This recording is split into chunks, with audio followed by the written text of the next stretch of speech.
It is time for Flames Unfiltered, talking hockey in the middle of the summer. I am Brad Burud, joined alongside Kyle Lewis. It is Flames Unfiltered. It is. And I don't know about North Dakota, but it is fucking hot on the East Coast right now. Yeah, you know, it went through Calgary here, and it's on to me now. And yeah, it's been warm. Yesterday and today we had a little bit of a respite. We're hitting 95 the rest of the week. I know that doesn't mean anything to all my Canadian friends, but very, very little anyway. But that's okay. What is that? What would 95 be? 30? 38? Yeah, 35-ish. I don't remember exactly how it converts, but it's about what it is here, except for, I mean, here it is crazy humid. Like, my dehumidifier is running, filling around the clock, so. Yeah. So... Why we do this a lot, and we're not the only show. Like, why does it seem like everything goes back to weather? It's just part of our. I mean, I don't know. I think most things get back to weather. I don't understand. I dated a girl years ago. Oh boy, she's a friend to this day, and we were together for like 5 years anyway. Years and years ago, she's born in Florida, but her family's Polish. And her father, being a terrifying Slavic man, he always got frustrated when people would talk about things like the weather because he felt people should have meaningful discussions. I've got mad at us on the show because we do like go to weather, and it's like, what the fuck are we talking about weather? Well, when it's excessive, like if it was crazy snowstorms and shit, then that's fine. Or if it's like this, where it's like, holy Lord, it is way too hot all the time. Yeah. Extreme weather, I get. When it's like, oh, it's a beautiful day in the neighborhood. Right? We're not doing that, right? So, yeah. So yeah, the Stampede is going on. The what? The Stampede is yes, of course. You know, it's funny. I've never been there. I go to Calgary all the time. I haven't been to it either. I've had some friends go. Yeah. Drive up, and is it over now? Did it just end? Just like I believe so. I believe it just. Yeah. I know Molly Crew was there just a couple nights ago, and they are in my town this Friday night, so I'm gonna hit all of them. How many people are in your town? 52, probably 52 now, 52,000, not 52 really? People. 52. And Molly Crew's playing there? Yeah. Huh. Wow. Yeah, it's like we have the big state fair every year, and we're like 160 or 70,000. Pretty much everybody that goes to the Calgary Stampede usually comes to us right after. Interesting. It just seems like every year it sounds like the jet stream. Yeah. And we get and we don't get Nickelback. We get Nickelback frequently. Oh, you know what? I started watching that Nickelback documentary on Netflix. You did. I did too. And I've always been a Nickelback fan. You can crucify me for that if you want. Whatever. I don't have the energy another time. I think they're amazing. And if you watch the Netflix thing, it does solidify like how really good they were and how popular they are. I was playing in a tournament in St. John in home of the former St. John Flames back in 2002 when I was a teenager, and that's when Silver Side Up came out, and like How You Remind Me and Never Again, everything was on the radio all the time, and they were pretty great tunes. And I can't deny that. I have a soft spot for the song Rockstar. I just think lyrically it's really well done. They have a lot of good things. They do. I better stop right here because we just had one of our highest ranked shows ever. The last one we did. Yes, we did. And now we're talking about Nickelback, and we could plummet. So good. But you know what? I think that you know what? I call bullshit on that because I think there's a lot of Nickelback fans that, unfortunately, because it's not the cool thing to like anymore, they won't like it, but they probably freaking still listen to it. Probably. It's one of those closeted bands. Did you ever order that Rat box set, by the way? I have not. You need to do that. And I'm the biggest Rat guy in the world, but I just you really are. I know. Yeah. But one more thing on Nickelback: if they weren't so popular, why were their tickets impossible to get in Calgary last week? Because they're crazy popular. Exactly. All right. Yeah. You want to talk about Rat now? They're not real popular anymore. No, but at one point they were one of the biggest bands in the world, which people don't want to believe me, but it's the truth. They were. Coming off Invasion, that Dancing Undercover tour was off the charts. I saw them with Poison 3 times. So fun. I saw Brett Michaels like 3 years ago at the casino here. That was kind of cool. Brett Michaels is around here. Hey, speaking of which, Poison is going on the road next year. I heard that. My brother and I might have to go. I'm going to go. I'm going to try to find it. I'm guessing it'll be within 3 hours of me, so I will attend. Oh, yeah. No, I'm sure it will be, yeah. Yeah. So, hockey. I'm going to cheer you up. Well, let me preface that by telling our listeners why Brad needs to cheer me up. Your boy Kyle here is in a bit of a rut. He's having a rough go. He's got the summertime blues big time between a combination of personal issues and work stress. And as a result of that, I have partaken in some retail therapy. Drunk purchases of Thin Lizzy albums that like super deluxe editions that nobody owns except for me. You know what? And that's the thing. Like when you build a podcast and you're active on social media, you make a lot of cool connections with people. And I think it's important just to kind of throw it out there that, you know, like I'm going through a lot of shit right now and everybody in the world has their stuff they have to deal with. But I think it's really important that people realize, like, you know, we're also here just to reach out and chat about whatever, right? You know, and I think, you know, that's kind of what, as much as we focus like 98% of our topics on Flames, like, right now, there's not a hell of a lot to talk about. Although my list was pretty long today, but you know what's important is like everything else that goes on too. And we got a lot of usually have a lot of really good. And once in a while, hey, we're humans. We go through struggles, man. We dealt with it. Oh, 100%, man. And it's like it's not easy. Everybody's got challenges they don't always speak about, and I mean, we're here to speak about them. So now you just indicated you're going to make an attempt to cheer me up. How would you like to attempt to do that? Well, I know how much jerseys are important to you. And you probably, in this difficulties that you've had this last month, you've probably spent over $1,000 on jerseys, I'm guessing. Shipping, probably about that. Yep. I will tell you there are some new jersey numbers that were announced. Lomberg is going to wear number 70. I kind of like that. Jake Bean is 24. Yeah. Cooley's 1. I like that. One's great for goalie. Roman Turek vibes go on. Man, he's probably the only goalie that we've ever remembered. Was Jonas Hiller was number 1, wasn't he? Yeah, Jonas Hiller. I was so excited for him. Probably more excited than you were for Owen Nolan. Yeah, Tony Amani. Hiller was a good goaltender for the Flames. He didn't get enough love. Well, coming out of Anaheim, that guy, I had really high hopes for. Anaheim, he was going to win us a cup. Wow. What'd you say? What's Mantha? 39? 39. So what's Dougie Gilmore number? Yeah, what's Cole Schwint going to wear? Didn't he wear 39 his cup of coffee last year? No. Cole Schwint? Yeah. Did he? I thought he wore 70 something. Oh, maybe it's 79. Oh, okay. Of all the people that don't, how do you not know this? You're like, dude, I'm going through some stuff. Lay off me. Figure it out. Just Google that shit, man. Should I just lay it on you and be like, come on, I'm disappointed in you, damn it. No, you wouldn't be the only one right now, I'm sure. I'm trying to find it here. Like, jeez. You know, I have so many things on my computer, and I thought jersey numbers were one of them, but the Flames website has it too. Do they? Yeah, should be all-time jersey numbers. No. Yeah. No, yeah, I'm sure they do. Oh, this is how we're gonna spend our podcast. Are we gonna argue today? I kind of got a feeling. I don't have the energy to, and I've been arguing for weeks. I don't have any more energy to argue. So, let us see. Team. Well, I can't even find it. Let's check. I don't think he is on the roster currently because he didn't play a lot of games in last year. So it's not coming up. Here, I found it. I found it. Sweater numbers. Found it.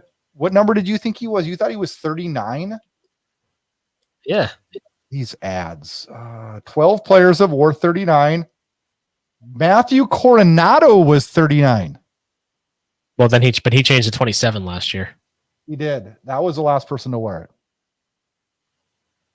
So unless I go through all these numbers, I'm not going to know. Yeah, let's just not do that. We'll be here for a while. 90. Yeah, I don't see it. Why did I think it was? Oh, he was 79. I found a picture of him wearing the Blasty. There it is, 79. Did I call that right? Did I get that right?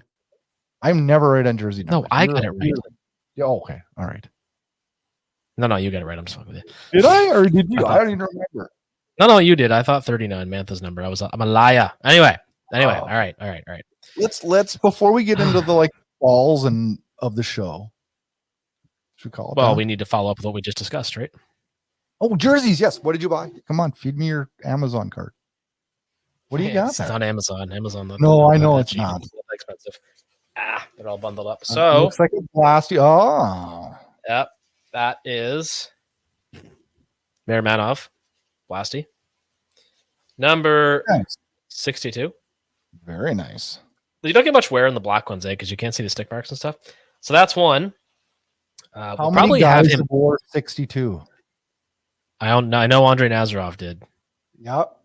If you can get one more, I'll be impressed. Warren Peters was 63. Chris Chucko? One of them you're going to be like that.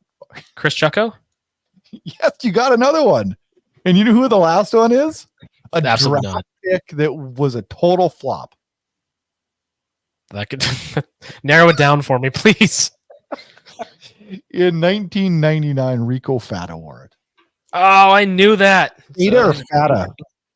He was a great St. John Flame. All right, so the second what else did you buy? Any other ones?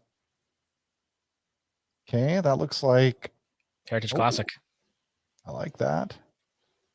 Heritage Classic. Who is that? Jordan Esterle. Oh, yeah. Very nice. Nice jersey. Very, very nice. Those ones went quick, so I knew I wasn't going to get like an A-lister. But anyway, they've been added to the basement collection. I'm actually now in the kind of mode where I may end up selling some, make some more room, maybe take myself on a lovely vacation somewhere. I don't know. We'll see. There's always somebody looking for something you have, and you almost feel compelled to sell it to them because you know it'll make it way happier than it makes you. So, yeah, I mean, the thing is, though, it's fun to get. I'm a quantity collector. I don't know if I could say this. Well, I mean, I am when it comes to collecting. I mean, I'm typical of quality and things, but I like that. Well, I like your approach, though. It's like, hey, I need to get the ones that are really important to me. The ones. Well, it's the styles. Miramonov's cool because he played for the Wildcats, right? And he's good friends with a good friend of mine. The Peltier ones also went quick, but also I have a feeling Maramonov is going to be really good. You do, huh? You have good feelings about that? The pairing with Uyghur was very effective. It was. Yeah. I will say that. And I think he has the right attitude to excel. So we'll see. So what were your thoughts? We went through developmental camp last week. What were your thoughts? Like I didn't get to watch a lot. I watched a little bit of the Snowy Cup, but 3-on-3s. 3-on-3. But it's fun to play. Yeah. I mean, it's the most exciting development camp we've probably had in years. I mean, look at our prospects, man. Like, we're flush. Probably the most important one. I mean, the guys that, I saw numerous different listings of guys that kind of stood out. Stromgren is one that really stood out. Yeah. He really, really stood out. Luke Misa, the 5th rounder this year, really, really stood out in the Eden camp. And Sam Morton's name was also one that was brought up, and his fitness training was, I believe, the top. Zane Perek, of course, all good there. I think the sky's the limit for that guy, and Jacob Battaglia was another name that was mentioned as a good player. So my buddy that works with the Jackets there had mentioned that Zane Parek was like his guy, like he wanted him bad. Really? We talked a bit about his style of play and just how rangy he is, but how fluid in his motion. Like he makes the game look slower than it is. Like he's a very compelling player, and his offensive instincts, like he compared them to like Erik Karlsson, another extremely potent offensive defenseman. You are not the only one. I heard, who was it? That wasn't even me. That was a scout that I know, right? So, but and I can see it. I heard another comparison on NHL radio this week to Erik Karlsson too. So, if we were to get an Erik Karlsson out of this deal, that would be. Well, and he was ranked. He was number 6 in Scott Wheeler's top 100 prospects for the Athletic. Number 6. Two others placed. I forget I know who they were. Matt Coronado, and then Hunter Bristovich was, in the bottom half, but still a very compelling player. So all that to say, and Stromgren that you mentioned is a really good example. I mean, of a guy who, you just drafted so many good players, you almost forget about the ones you already have, and he had a killer season. So look at him to be banging on the door in training camp, actually. I'm interested to see, I think with like Perek, I mean, like if he steps in now, he's signed an entry level along with Grindon and Moran. All three get 3 years. Grindon and Perek at 975 and Moran at 903. I wouldn't doubt it if Perek doesn't get 9 games with us this year before we send him back to juniors. We're not going to waste a year. That's too valuable. No. It's way too valuable for the organization to move him back. Well, and a little bit of the conjecture on X was about, Park, like, maybe jumping into the league on a full-time basis. And it's like from what I've seen and from what people are saying, he's nowhere near NHL defenseman ready. But we don't. It's not an indictment. It's just, just a fact. No. And there's no reason to rush, right? Like right now is not when we need him anyways. No. We've already filled out our roster with some decent defensemen. I mean, we didn't really draft anybody to fill a spot. I mean, right now we need them in our system. I mean, the days of guys like Jay Bomeister and others who, Phil Housley out of high school. I mean, it's very rare, right? Especially for defensemen. I think Barrett Jackman was one, and he won the friggin' Calder. But like, when I think back on that coming out of high school, I always remember Tom Barrasso. He's probably the best known case, especially in the States, right? Yeah, I mean, that was a big deal. That was a really, really big deal. Yeah, he was a great goaltender. But yeah, I mean, none of these guys are expected to jump into the team. Like Etienne Morin, he played for Moncton and just finished his last year with the team. He's a ways out too, but he has all the tools to eventually make it to the NHL, and obviously the Flames, see that potential in him as well. So the Wranglers are going to be really fun to watch. They're going to be a lot younger this year, aren't they? Yeah. Well, a lot of guys moved on. So obviously Brett Sutter retired as a player and took an assistant coaching role with the Wranglers, which is very logical. What was your thought on that? 17 AHL seasons, like 1,090 games played, I believe, is the fourth all time. Yeah. And I believe this year with him being hired will be the 28th year as Sutter is part of the Flames organization. 28th. Yeah, 28th. Yeah. 28th year. Yeah. It's pretty crazy, isn't it? Yeah, it is. That goes all the way back to people, Sutter's playing for them. Ron Sutter in the early 2000s, I remember. Brian had coached, Daryl had coached, Brent had coached. Ron went on to be a scout. And Rich was in there for 17, keeping holding fort, right? Yeah, it's pretty wild, but good for him. Consummate pro. I'm glad he's sticking with the Wranglers in some capacity, not unlike Michael Stone's retirement with the Flames a year ago. Yeah, no, I was happy. I was really happy to see that, and I don't know. I guess I wasn't surprised on his retirement. I think he's there in his career, right? And I didn't. Yeah, I mean, I was kind of surprised he was played last season, quite honestly, but yeah. But that's a chance for somebody else to step up. The Stromgrens of the world and other guys we've talked about. I mean, the Wranglers should have a really good team again next year. It'd be fun. That'll be really fun to watch next year. Yeah. They're not going to have Dustin Wolf, which will be interesting, but I wouldn't think so. Unless he stumbles real bad and the Flames decide to add another goaltender. But I mean, they already did that with. No, but they don't even need to because we don't know what we're going to get with Cooley, right? I mean, he's the easiest to send down, right? Because he doesn't have to clear waivers. So I don't know. We'll see how that all plays out. I would highly doubt that would happen. I believe we're going to see a lot of Wolf this year, and I got a feeling we're going to see a lot of Vladar this year. I think so too. And he's another guy that's got a lot to prove after his injury last year, right? Yeah, and who knows? That guy really he's been playing injured. We really don't know what the true healthy Dan Vladar is, and let's hope he gets there. Well, this is kind of the fun thing going into the season. I mean, and it's a ways to go yet, but like there's been so much negativity around how bad the Flames are going to be, and I get it. I mean, a bunch of guys are next talking about how thin their forward groups are, and it's like, I get it. You're not wrong, but I mean, Mantha's probably going to have a huge year with Huberdeau, which should also ignite him a bit. And then you get, if guys like Pospisil and Zari take another step, however small, I mean, there's a lot of potential in this group, and a lot of things have to go right, but I don't think they're as bad as people are making them out to be. But guys, these are the same guys that wanted us to tear down to the studs. That means being bad. Yep. It's just a matter I'm just not sure how bad they'll be. I think they'll be a decently competitive team if they have goaltending. I've heard projection timelines of 3 to 5 years, right? I Yeah. hope it's more on the level of 3 than 5 because I don't really want to go through 5. But I No. surely hope they do it right so it's not a Buffalo thing, right? That's a fear of mine. That's a huge fear of mine. Well, yeah. I mean, Sadly, that can happen though. well, I think it's a consequence of pushing young players too quickly. It's a consequence of giving up on certain players too quickly, and Not surrounding them by the right leaders. Well, yeah, and that's the other piece. But I mean, what happened in Buffalo, like, and largely in Edmonton for a number of years too. It's like it's a process, and that's one thing that Conroy's done really well. I mean, in terms of like just get as much young, high end talent as you can. Yeah. If nothing else, you're collecting assets and trade chips. So we'll see how it all plays out. Qualifying offers were sent out last Sunday to Dustin Wolf. Nikita is an Ochuk. Did I say that right today? Yeah. He's gone anyways in the KHL now. Yeah. They retain his NHL rights, which is, not a bad play. Smart. Kuznetsov, Solovyov, which I really hope is back. Klapka, Pelche, Cole Schwint, Dylan Dubé, and Riley Demiani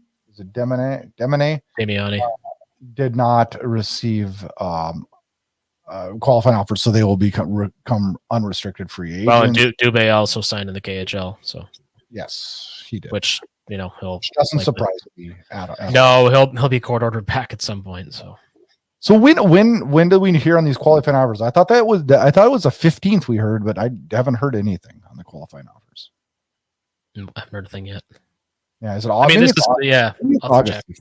Maybe it's August 15th. I think it is in August, but this is the kind of year where NHL news is very slight. I mean, the big news in the last week or so, which I can't understand for the fucking life of me, is Ryan Sutter signing in St. Louis. Yeah, which actually is a fantastic segue. So Torrey Krug is going to miss the whole season in all likelihood because of an arthritis issue in his ankle, which leads me and many others to suspect the Blues may take a look at signing one Oliver Shillington. So let's take it away, Brad. Let's segue into that. It is the hot topic in Calgary. It is, and I'm going to preface it by saying, like, in no way am I judging his mental health issue, but I do have some comments about it, and I think a lot of fans are thinking this too, and we may agree and we may not disagree, but it's been 17 days. Yeah. And I'm not saying, I'm fully clear on this. I'm not saying that he should have just signed for whatever Calgary wanted. No, I agree. I don't think so.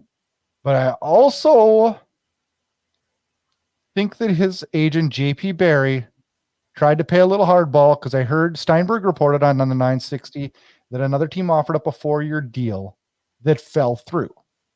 I had heard that the Flames offered, I've heard mixed things here. I've heard a 1-year deal, and I've also heard a 2-year deal. More people leaning towards the 2-year deal, right?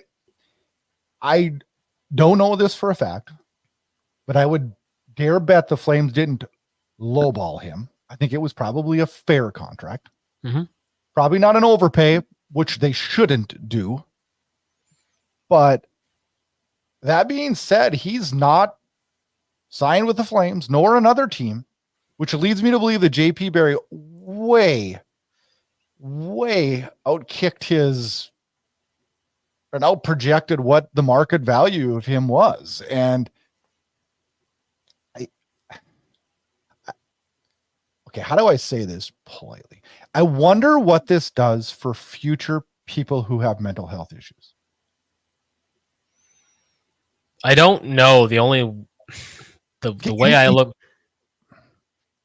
at it is the guy had one great NHL season on a stacked Flames team with Tanev as his partner. Yeah, also worth pointing out. Yeah, very good point. And then missed a year and a half of hockey. He's played 33 games over the last 2 seasons. So I don't think he has a leg to stand on in any negotiation. And if the Flames or anybody else had offered him a 1 or 2 year deal anywhere north of 1.5, they can take it all day long. Because with all due respect to those issues, and God knows I've had my own, as we all do, it's a business. And And the That's thing all is, there is to it. I think the Flames did him right, and I'm glad the Flames did what they did. I'm glad they kept him, paid him, because you know what they could have done? They could have said, sorry, you didn't report, have a nice day. We're going to keep that salary. We'll use that and have a nice day. But the Flames didn't. They stood by their guy, right? Yep. And Shillington has this, and I believe he is happy and he expressed his gratitude. But at the end of the season this year, I don't know if the agent got in the way of that or Shillington clouded his mind because he played 33 games. Yeah, I don't know what happened. What happened there, right? I mean, at this point, he could very well be a training camp invitee somewhere. Which is scary because is this guy to me is better than a PTO. Oh, he absolutely is. There's nobody here is going to question his ability. He's a very skilled defenseman. It's just based on what he went through and how it played out and the length of time that he was away from the game. You're not as strong. It's like if I go off mental health leave my job and I come back 2 years later and I'm all better and like somebody's going to take a chance on me as they should, but you don't have much to come to the table with in terms of bartering tactics. But and I'm gonna throw this to the real world here, and I'm not trying to be insensitive. I'm just being real. Like Kyle, if you or me had a mental health issue, which by all means we all could. Like I mean, we all go through. Oh yeah, I have PTSD and anxiety and all kinds of different things, right? And I don't, and this is no knock on anybody who suffers because we've all at certain times have, and it is hell. But if I left my job right today and I said, hey, I need to take a mental health break, you know what my company would say? They'd say, great, we're here to support you. And I would be paid until my paid time off or sick leave had expired. Right. And then they would hold my job for me for a certain amount of time, but I wouldn't be paid. Yep. And then at the end of that time, like I would have to either come back to work or not. And then they would understand either way, I think. And my company, I've been with them 23 years and they've always treated me and done me right. But the Flames did everything in the books that I think they did him right. And now what I'm fearing, and I'm not saying he should have just been like, oh, 870,000, that's the league minimum, sign her here. And no, I'm not saying that. But like even a 1 year, like I do my mock things on the late cap friendly.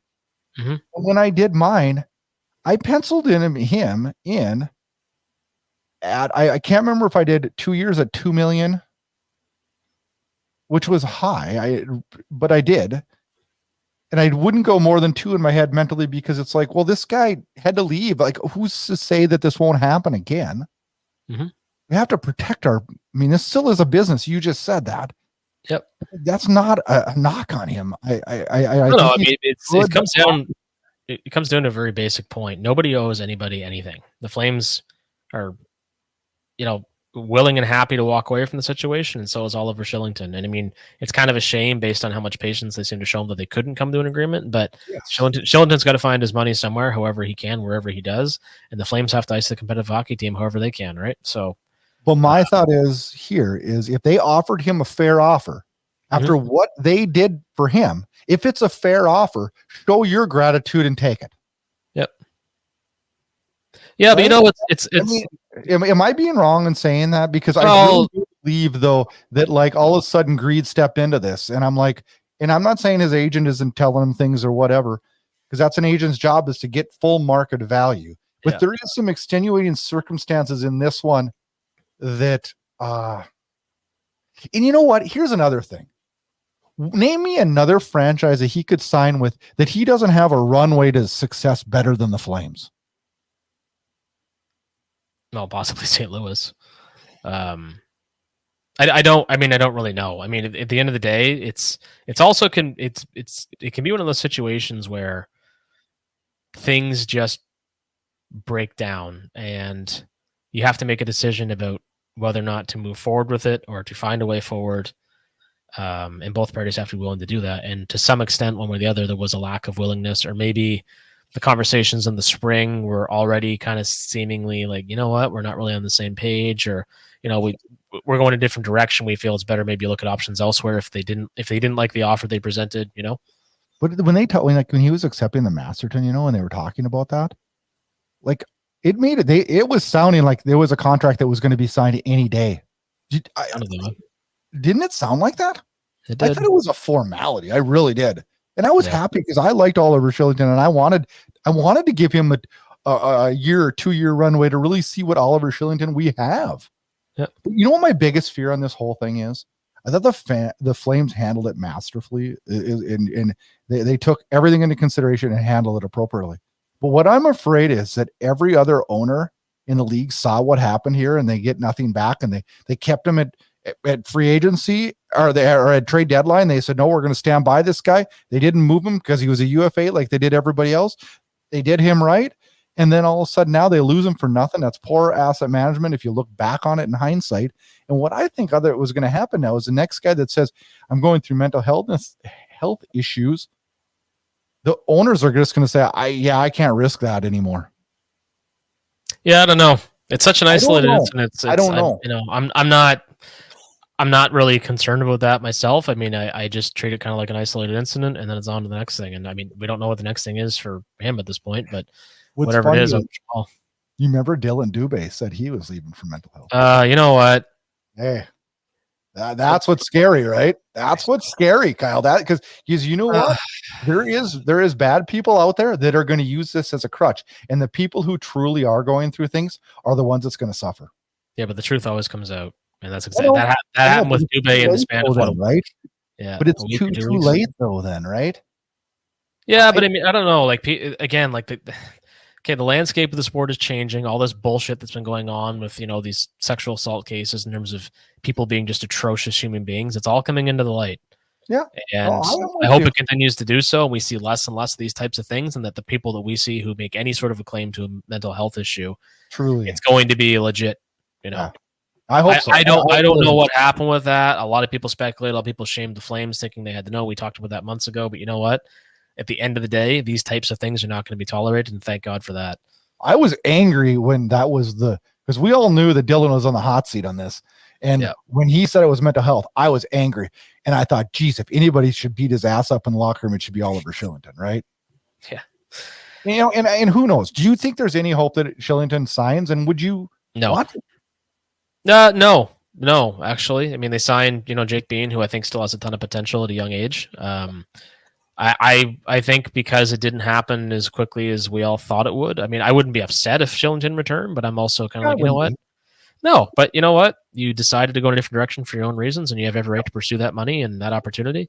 And I think that's a big part for him too, is opportunity, which he would have had ample in Calgary. But yeah, but you made your bed, right? I mean, you made the choice. I mean, now you I applaud the team for moving forward with Jake Bean, with whatever decisions they make this summer. I mean, they still, Pahal was good. They still got Joel Hanley kicking around. Then of course Anderson, Uyghur, Mirmanov. Like they had to move on.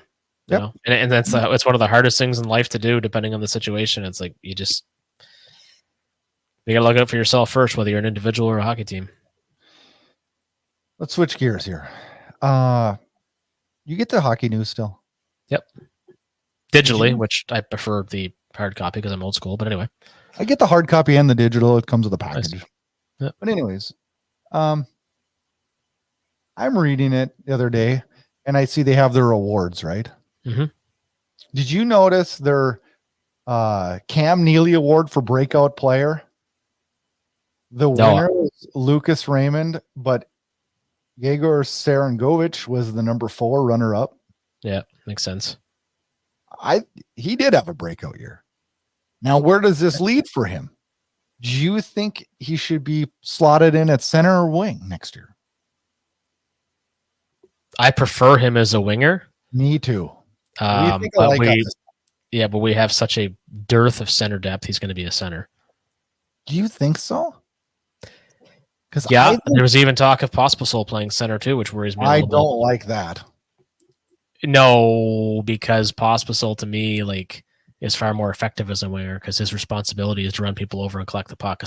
If for anybody who plays hockey, center involves a lot more responsibility. Oh, a ton in the defensive. You're chasing the puck carrier. You're taking face-offs. You're you have to have your eyes all over the place. As a winger, it's much more of a north-south game. You got to cover your point in your own zone, things like that. But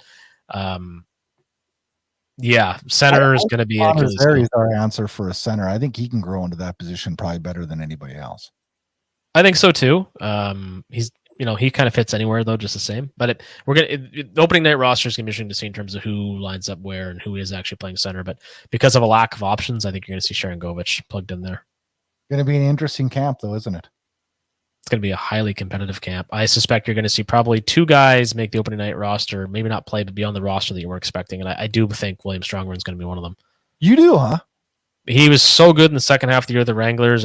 He really opened my eyes a lot. If he can maintain that momentum and have a strong summer conditioning wise, he did at the development camp. That's what I mean. If you keep it up, it's going to be interesting to see how it plays out, and it's going to be fun too. Having Lomberg around that training camp, what a wingnet he is. Yeah, I'm interested to see. I know that there's been a lot of heat on X about Anthony Manthan. I'm actually excited. I love him a couple years ago. The guy's huge, and people have questioned his work ethic, but he's going to have ample opportunity, and he's going to get friggin' paid by the next team he signs with because he's going to score 30. Unless he gets hurt, he's scoring 30. Yeah, because I don't see how he couldn't with the opportunity he's going to have. So I think it's fantastic. The other thing to look at is in terms of who's going to be wearing letters next year. So obviously Backlund, Uyghur, and Anderson, Huberdeau. I would stop at that. Well, Backlund, Uyghur, Anderson. What do you need more? Well, Huberdeau too, right? Yeah. Yep. If depending on the situation, whether it's a home away split or if there's injuries or whatever, I wouldn't mind seeing Lomberg wearing A. I don't know what we're going to get there. I've always been a Ryan Lomberg fan. I just don't know what we're going to get there, right? I'm not. Well, he just epitomizes the work ethic of the team that they're going to have to be competitive, right? So, just a thought. Yeah. Let's roll into the X Factor. I saw an interesting one this week, and this one comes from J Dubs. He says, summer plan for Conroy, first offer sheet Broberg in the Oilers match, move on, and offer sheet Holloway, maximum pain. Classy.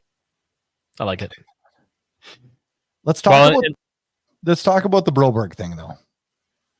I thought about a lot of people talking about this, and it was a big segment on the barn burner. Yeah, and I listened to it and I agreed with him completely on this. He's a 23-year-old defenseman. He was good in the playoffs. He had 10 games. He had 2 goals, I believe, an assist. He's just ending his RFA. He's getting 863. You know what? You offer sheet him $4.5 or $5 million. You lose a second round pick. Yeah. We've got all kinds of those to get rid of. Yep. And then we get another young D man, which even solidifies. I don't think you can have enough of them. Solidifies our D more. He's 23 only. And then you know what? So let's say they say, no, we're going to match that. Mm-hmm. Well, good for you then. Good for you, because now you're screwed and now you're in cap hell. Yep. Even worse than you are before. Well, and they're not the only ones. I mean, in terms of compelling offer sheet opportunities, they're largely on their own in my mind. But like Colorado is an absolute cap hell. Yes. Which is why there was some, and Flames Nation had published a few names of contracts the Flames might look to take on. Ross Colton out of Colorado was one of them, and I like that idea a lot.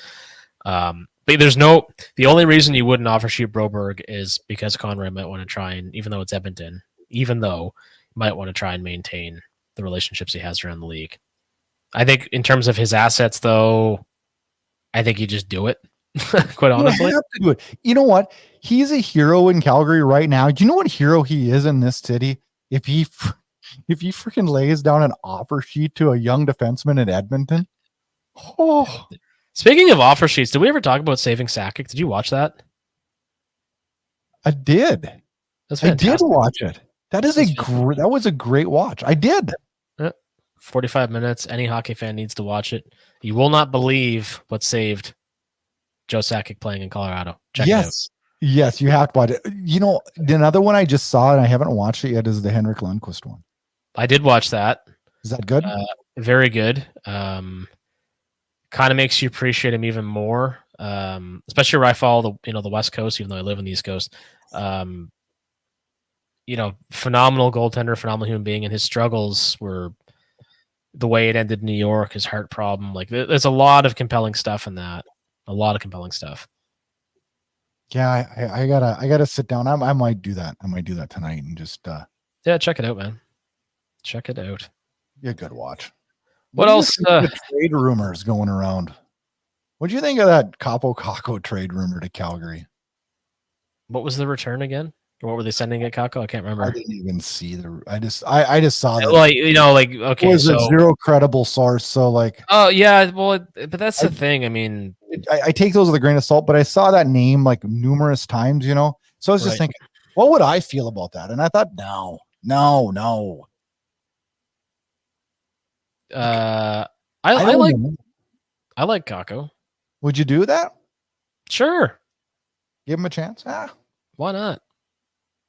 Like, that's the thing. Like, he's one of those players. It's like, it doesn't look like it looked like it was going to be the same thing for Alex Lafreniere in New York until he had this kind of playoff coming out party. So, but it's always tricky, right? I mean, it's like anything. Like, how soon do you give up on something? Or have you already given it too much time or not enough? And we just talked about that, and it's... He's with the Rangers cap space and everything. He's probably a guy that probably is available.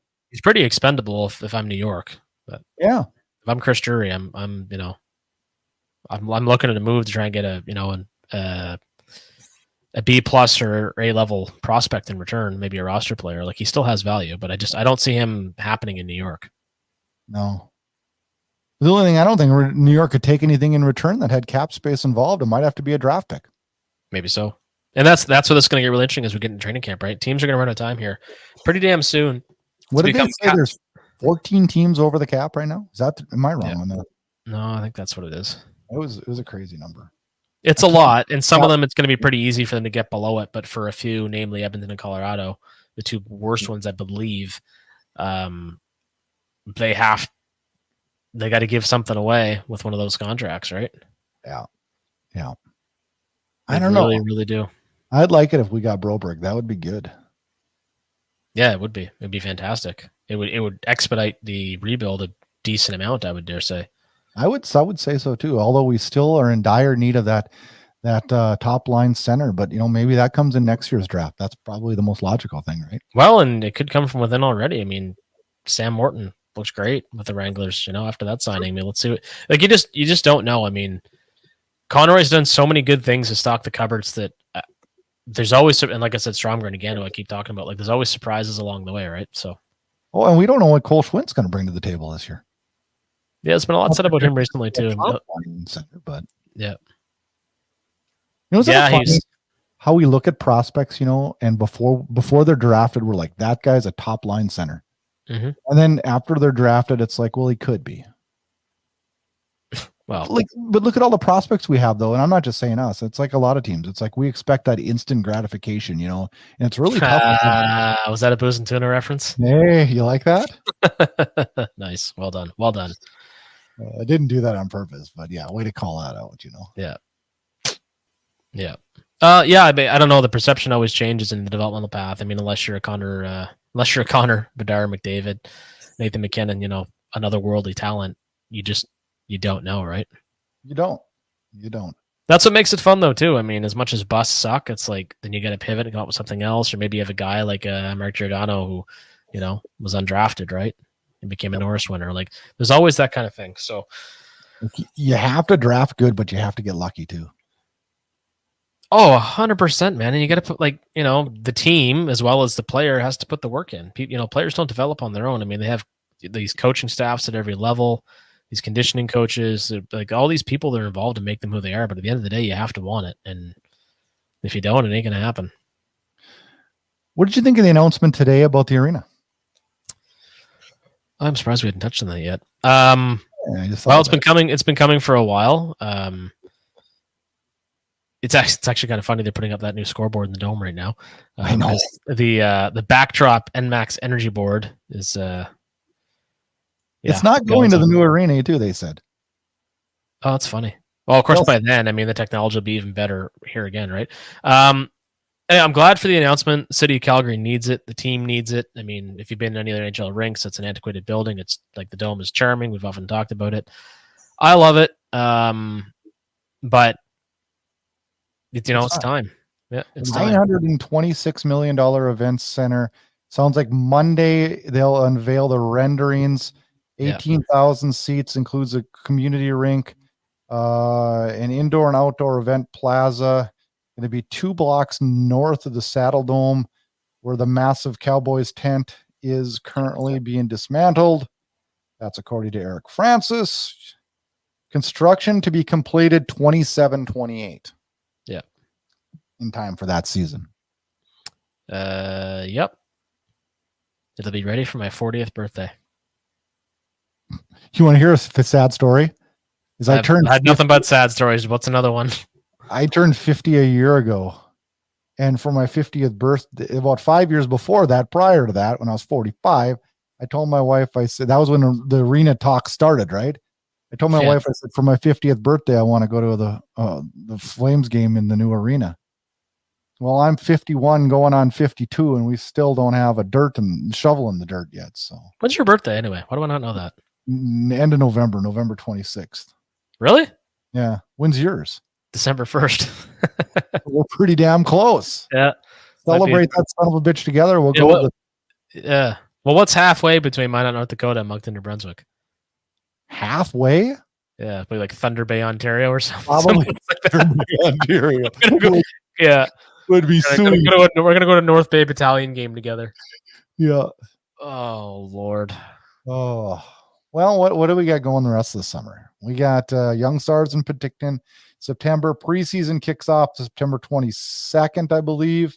Mm-hmm. We're going to run a show the latter part of August. I kind of got it penciled in for the 22nd of August. That'll end season. What are we on? 5 of the show. And next September, we head off mid-September with weekly shows from there on out. And season 6. Your 3rd season, right? Yes, your 3rd season. Yeah. Yep. Yeah, it's That's crazy. awesome. Yeah, it's cool. Yeah, it's kind of, it's doesn't seem that long ago, but I guess a lot's happened. Holy fuck, a lot's happened in the last few years. Yeah. A lot of good for the team, a lot of bad. Yeah, that's life. Yeah. We went from a cup contender to the dirt. Maybe we shouldn't have started doing this together. We had to drag this down into the dirt right before we get off. And oh, man. Pretty upbeat episode for a team that's in transition. And then we just wreck everybody by saying it's going to be a long year. I don't know. I mean, I think it's going to be fun because I think we're making the moves for a brighter future. Does that help? It sounded good. I think it was Wayne's World. Live in the now. Yeah, no, I mean, they're doing all the right things. And again, I think they'll be more competitive than people realize. They're contingent on a lot of things, but like, there's still lots of summer left. There'll be some more changes before the fall. Training camp will be entertaining. It's like, we're in it, man. We're not fair weather fans. We have a fucking podcast. Yes, like, we're here. We're in this through the good and the bad. Yeah, actually, I'm going to, here they are. I'm going to take some of these. And we'll speak. Bad boys. I'm going to stick them on my hard hat at work.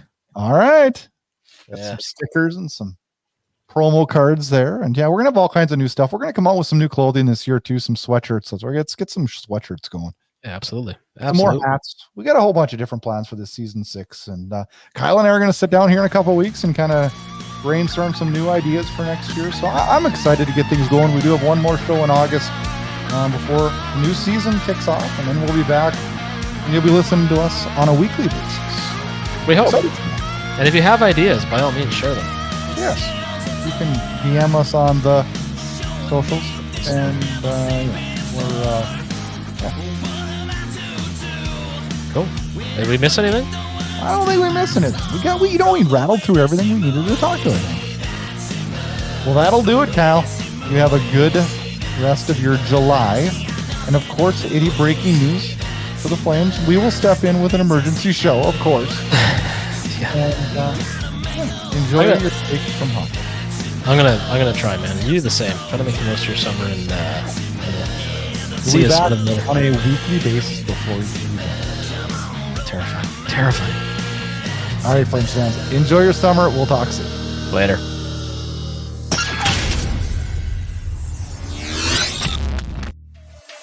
Thanks for listening to Flames Unfiltered with Brad Burud and Kyle Lewis, your source for unfiltered Calgary Flames hockey talk. Keep it locked on flamesunfiltered.ca. Subscribe where you get all your podcasts to never miss an episode. Flames hockey talk every week, presented by Inside Edge Hockey Media Group.